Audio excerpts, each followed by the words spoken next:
کسی جنگل میں ایک شیرنی اپنے بچے کو جنم دے رہی تھی۔ شیرنی کا بچہ اس دنیا میں آ گیا، لیکن شیرنی اپنی جان کی بازی ہار گئی۔ بچہ تھوڑی دیر تو اپنی ماں کے پاس بیٹھا رہا، پھر جنگل میں ادھر ادھر گھومنے لگا۔ وہاں قریب سے ہی شیپس یعنی بھیڑوں کا ایک جھنڈ گزر رہا تھا۔ شیر کا بچہ بھیڑ کے چھوٹے چھوٹے بچوں کے ساتھ کھیلنے لگا۔ وہ ان کے ساتھ گھل مل گیا۔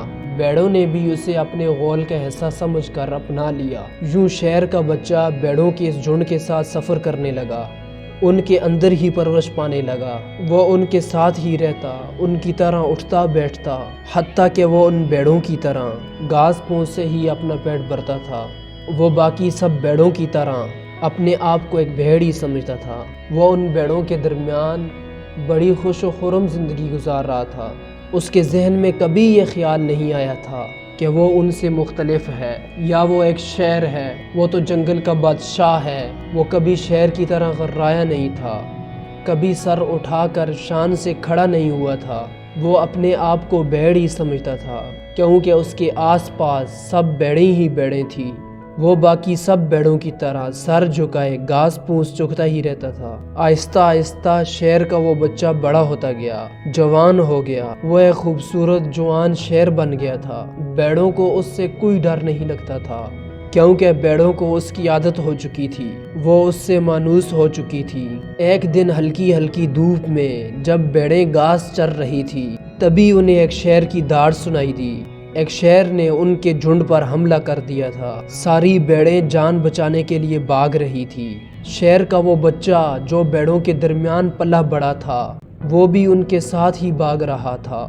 جس شیر نے ان بھیڑوں پر حملہ کیا تھا، جب اس نے بھیڑوں کے درمیان ایک شیر کو بھاگتے ہوئے دیکھا تو وہ حیران رہ گیا۔ ایک شیر بھیڑوں کے درمیان بھاگ رہا ہے، اسے اپنی آنکھوں پر یقین نہیں آ رہا تھا۔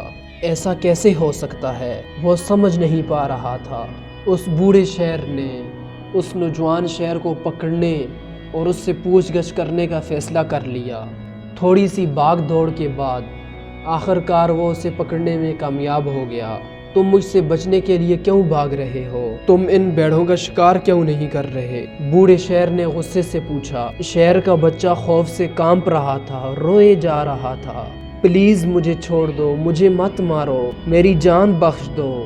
وہ بھیڑ کی طرح تڑپ رہا تھا اور شیر کے پنجوں سے جان چھڑانے کی کوشش کر رہا تھا۔ کافی دیر تو بوڑھے شیر کو سمجھ ہی نہیں آیا کہ وہ کیا کرے۔ نوجوان شیر ایسا کیوں کر رہا ہے؟ اپنے آپ کو بھیڑ کیوں سمجھ رہا ہے؟ پھر اس کے ذہن میں ایک آئیڈیا آیا۔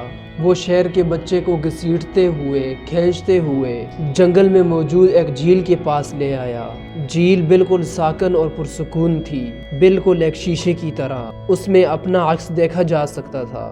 بوڑھے شیر نے غرا کر اسے کہا، جھیل میں اپنے آپ کو دیکھو، اپنے آپ کو دیکھو، مجھے دیکھو اور ان بھیڑوں کو دیکھو۔ دیکھو تم کون ہو؟ کیا تم ایک کمزور بھیڑ ہو یا جنگل کے بادشاہ ہو، شیر ہو؟ شیر کے بچے نے روتے روتے پانی میں دیکھا۔ پانی میں اپنا چہرہ دیکھ کر وہ حیران رہ گیا۔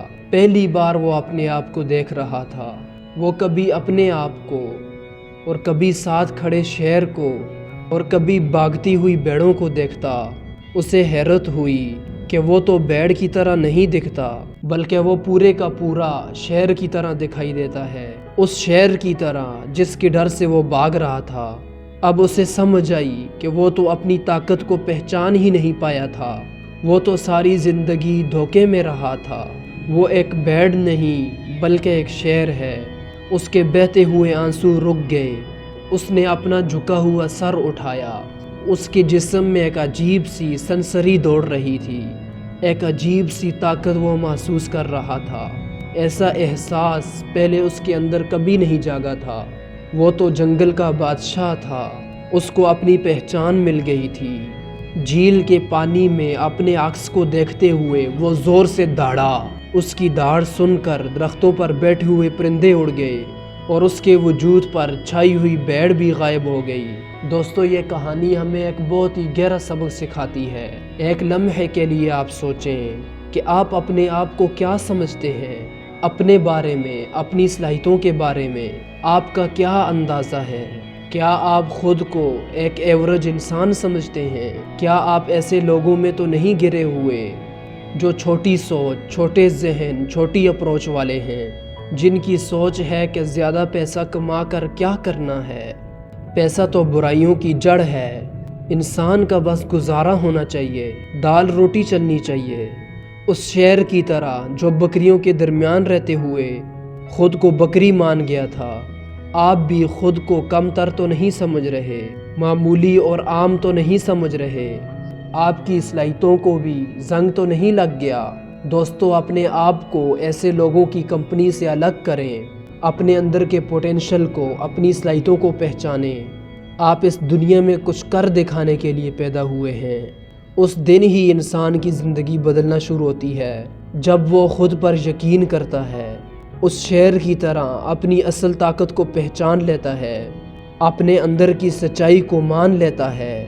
جب وہ بھیڑوں کے جھنڈ سے الگ ہوتا ہے، جب وہ اپنے راستے پر اکیلا چلتا ہے اور پھر دنیا اس کے پیچھے چلتی ہے، اس کے قدموں کے نشان ڈھونڈتی ہے، اور زندگی میں آگے بڑھنے کے لیے، کچھ نیا سیکھنے کے لیے میرے اس چینل کو سبسکرائب کریں۔ ملتا ہوں اپنی اگلی